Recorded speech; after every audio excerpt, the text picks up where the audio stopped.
जय माँ इंद्राक्षी, जय अम्बे।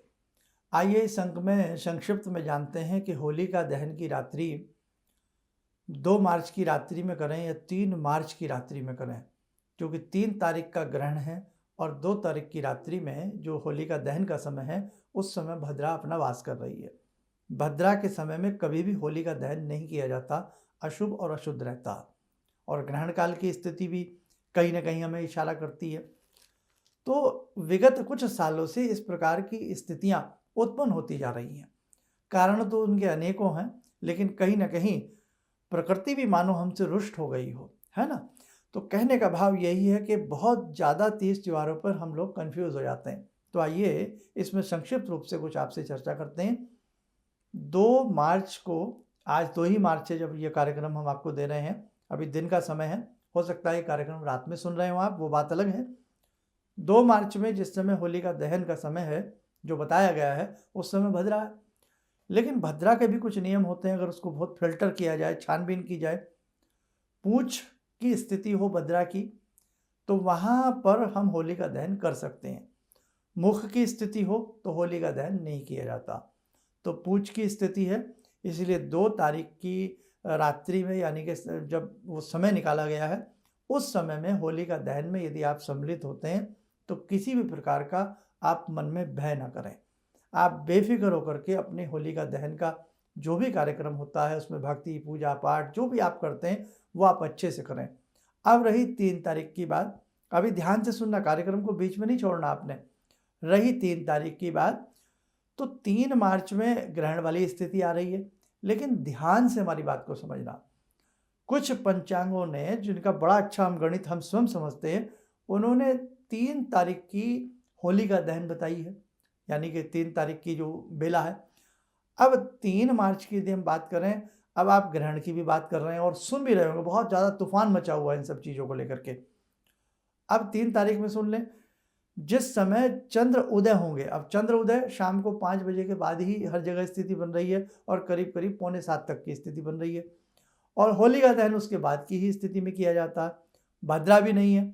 रही चंद्र ग्रहण की स्थिति, कि चंद्र ग्रहण का तो मोक्ष हो रहा है, शाम के समय 3 तारीख को चंद्र ग्रहण का मोक्ष हो रहा है, तो उसके बाद चंद्र ग्रहण की स्थिति ही नहीं रहती है, तो वहाँ कोई भय नहीं है। तो अब आप दोनों पक्षों के बात को समझें, क्योंकि अपना अपना पक्ष सब रख रहे हैं, लेकिन दोनों पक्षों को रखने की भी तो स्थिति होनी चाहिए। यदि हम 3 तारीख को देखें, और एक बहुत ही, मैं आपको नामी गिरामी पंचांग की बात कर रहा हूँ, श्री मार्तंड पंचांगम, और हमेशा इनकी बात बड़ी फिल्टर होती है। तो कहने का मतलब, मैं किसी का पक्ष नहीं है, लेकिन एक जहाँ तक ज्योतिष का और गणित का सवाल है, मैं वो पक्ष आपके सामने रख रहा हूँ। तो 3 तारीख को ग्रहण की अवधि तो निकल रही है, ग्रहण मोक्ष पूर्ण हो रहा है, और उसके बाद यदि होलिका दहन जहाँ किया जा रहा है, तो वहाँ पर भी भय की स्थिति को मन में न रखें। बहुत क्लियर कट आप सुन लीजिएगा। और अब 2 मार्च वाली स्थिति को भी सुन लें और 3 मार्च वाली स्थिति को भी सुन लें, हो क्या रहा है। गणित करता इस बार मैंने बहुत लेट कार्यक्रम बनाया है, क्योंकि बड़ी ऊहापोह की स्थिति बनी हुई है, क्या बताएं और क्या समझाएं। अब देखो, हम क्या कहें, कहीं से आप क्या सुने, ये बात तो बहुत बाद की चली गई। प्रैक्टिकली बात कर रहा हूं आपसे।